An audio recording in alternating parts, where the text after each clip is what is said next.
In the evening, after washing away the dirt they had accumulated during the day, the two naturally resumed their wedding night routine of taking turns drying each other's hair. Wei Wuxian hugged his knees, sitting on the edge of the bed. Lan Wangji gathered his hair behind his back, placed a dry cloth beneath it, and used a comb to smooth and tidy his hair. Today, you make Uncle angry again. We didn't mean to kill anything. It was that bird's nest that fell on my head by itself. Who can you blame for that?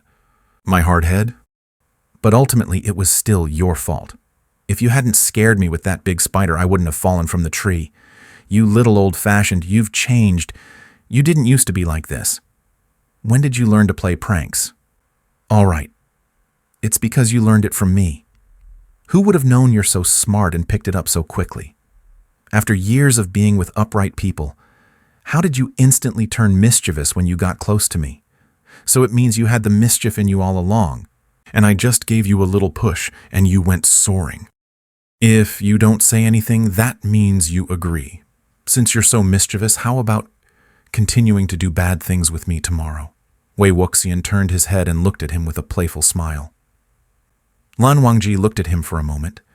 His seemingly calm expression showed a slight ripple.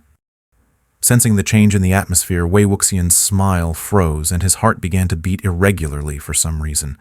Lan Wangji's eyes flickered almost imperceptibly and he finally said, Wei Ying, today you... Wei Wuxian knew what Lan Wangji was about to say.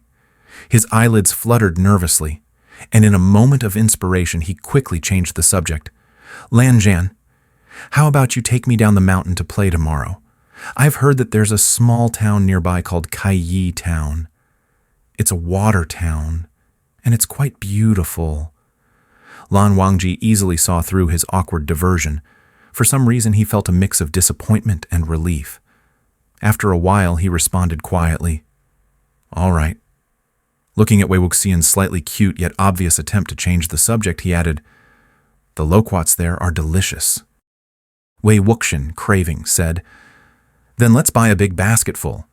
He casually touched his stomach. And also, Emperor's Smile. I want to drink that too. Lan Wangji responded, All right. Wei Wuxian sneaked a glance at him. But you better not drink. Lan Wangji's movement paused. The hand that was resting on Wei Wuxian's nape lightly brushed back. His gaze fixated on the previously injured, now completely healed inch of skin on Wei Wuxian's graceful neck. Perhaps it was due to Lan Wangji's gaze, but Wei Wuxian suddenly felt an itch on the back of his neck and reached to scratch it. Yet his hand was suddenly grasped by Lan Wangji. Wei Wuxian blinked and abruptly pulled his hand back, laughing awkwardly. It seems like it's fine now. It doesn't hurt or itch. Lan Wangji's eyes flickered with a slight hint of apology, and he bowed his head, seemingly starting to reflect on himself again. The silent atmosphere stretched on. A moment later, as if in unison, both of them directed their gaze towards Suibian, which had been lying steadily in the center of the bed for several days. Wei Wuxian didn't quite understand why, but Lan Wangji's drunken episode had somehow made him angry for so many days. It was kind of strange when he thought about it. After all, a person's actions when drunk are beyond their control. Lan Wangji, such a refined gentleman, had held him so forcefully, dominantly, and even rudely. Just thinking about it objectively and calmly, it was clear that this was not driven by his own conscious intentions. To be honest, how many crazy things have people done when they were drunk that he didn't know about? Even he himself, once when he was severely drunk, ended up wildly kissing the neighbor's donkey. According to Jiang Cheng's words, if he hadn't been pulled away in time, he would surely have been kicked into a cripple by the furious donkey. Thinking back on his own reckless behavior before, it was unreasonable that he worried about Lan Wangji taking liberties with him. It was just those few fierce bites that left him jittery. Sometimes he could still feel the shivery sensation of teeth scraping across his skin, lips brushing almost imperceptibly. The moist touch of a tongue, the sometimes brutal and sometimes tender friction against his body, and the searing breath behind him, threatening to ignite a fire. Wei Wuxian nervously swallowed and shook his head, trying to dispel the overly stimulating images from his mind. But today, that kiss. It seemed, maybe, probably, he wasn't entirely against being close to Lan Wangji anymore.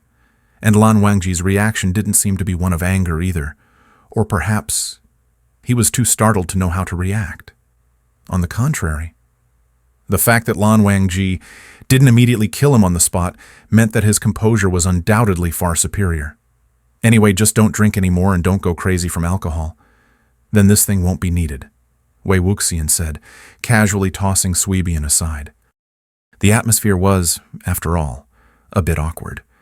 After drying their hair, the two of them lay down on the bed properly. To be precise, it was Lan Wangji who lay down properly, while Wei Wuxian, shortly after, rolled over on his own, willingly crossing the boundary he had initially marked. Sensing the movement beside him, Lan Wangji slightly lifted his eyelids, his captivating eyes looking at him indifferently. Wei Wuxian was restless from head to toe, and he reached out a finger to poke Lan Wangji's cheek. It was still so soft. Just like on their wedding night. Lan Wangji did not resist and quietly watched him. The red candles burned silently. It said that they would burn an entire month. A whole month, Wei Wuxian thought. Lan Wangji looked so captivating in the red candlelight. With a whole month, how could he resist not being flirtatious with him? Thinking of this, he now wanted to do that again. The two of them drew closer and closer, Lan Wangji's eyes widening bit by bit, staring intensely at Wei Wuxian, his whole body as stiff as a block of wood. Wei Wuxian, infected by his tension, began to feel nervous as well, his eyelids seeming to be entwined with sand, unable to stop blinking. At this somewhat ambiguous and slightly strange moment, there came a series of odd scratching sounds, as if something hard was scraping against the wood. Heard in the depth of night, it was quite eerie. The two of them suddenly separated. Wei Wuxian didn't dare move his head. He darted his eyes around as much as he could and whispered, "Lan Zhan, has this place been haunted?" Lan Wangji gently shook his head and also slowly looked around. Suddenly, Wei Wuxian caught sight of a white shadow out of the corner of his eye. He pressed his lower body against Lan Wangji, leaned his upper body over the edge of the bed, looked down, and furrowed his brows. A round, plump rabbit was scratching its claws on the bedpost. The scratching sound stopped, and the rabbit pricked its ears and looked towards them. "You little thing, do you think you're a cat? You can't catch mice, so why are you scratching like this?" Wei Wuxian grabbed it and lifted it up, glancing off into the distance, where its Quetat companion was already sleeping peacefully in its nest. The mischievous one in his hand twisted and turned, its snow-white head constantly nuzzling towards Lan Wangji. Suspiciously, Wei Wuxian said, "You little rascal, climbing up in the middle of the night, are you trying to disturb my husband?" The little rabbit squirmed even more vigorously. Wei Wuxian thoughtfully said, "But I'm not such a petty person to be jealous of a little rabbit. Fine, I'll indulge you tonight." Before Lan Wangji could react, he felt a light, wet touch on his lips. He suddenly opened his eyes to see a pink, three-lobed mouth pressing tightly against him, and a fluffy little head nuzzling gently at his nose. Lan Wangji pushed the owner of the three-lobed mouth away and cast a reproachful glance at Wei Wuxian. Wei Wuxian held the little rabbit in one hand and clutched his stomach with the other, struggling to suppress his laughter. "Lan Zhan, you got teased by a little rabbit." After being blatantly and unapologetically mocked for a moment, Lan Wangji leaned back and forcefully closed his eyes, as if he wanted to ignore this carefree person forever.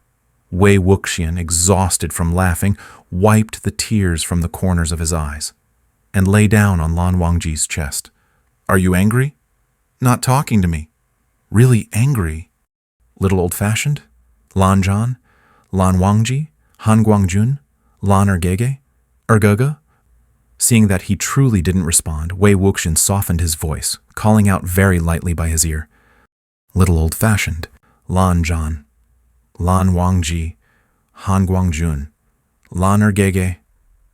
Ergege?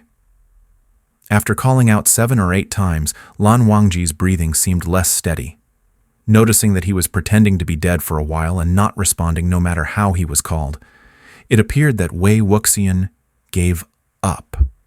The weight on Lan Wangji's body suddenly lightened. The surroundings became exceptionally quiet. Suddenly, something lightly pressed against his lips. The touch was warm, not wet, a bit dry, yet very soft and tender. It stayed still for a moment, then began gently rubbing and pressing against his lips.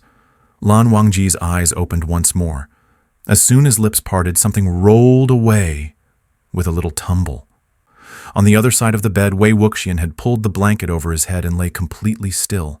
Lan Wangji propped himself up.